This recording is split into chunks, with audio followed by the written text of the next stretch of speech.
Japonci imajo en lep izraz, ikigai, življenjsko poslanstvo. Dobro, jaz sem ga res odkrila takrat, če ne vede, recimo pri 10-12 letih, ampak nikoli ni prepozno. Lahko ga pri 20, pri 30, ne trpeti, jaz pravim v nekem okolju, če to ni to.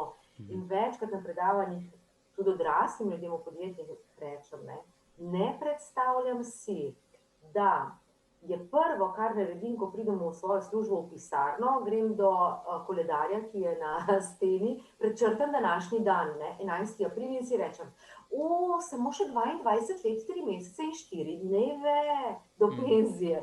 Mislim, to je umiranje na obroke.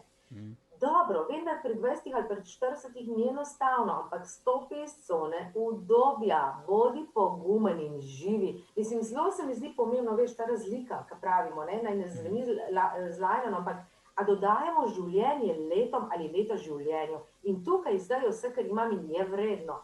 In ne, sej bom še 2 leti bom potrpela v tej službi, potem pa, ker me ne zanima, pa ne, zdaj naredi, kar želiš, če to ni okej.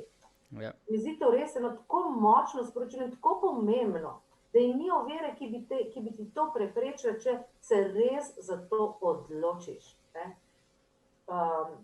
In ker to potem izražaš, do vseh, ki s tabo živijo, mislim najprej do sebe, a zjutraj najprej, ko vstaneš, pomisliš, spet moram to zgrozno službo.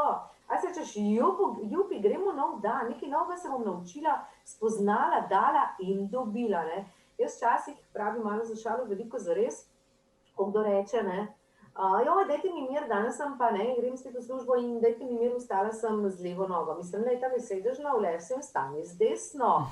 Ni izgovora, vse v tebe odvisno. In ko najdeš to življenjsko poslanstvo, wow.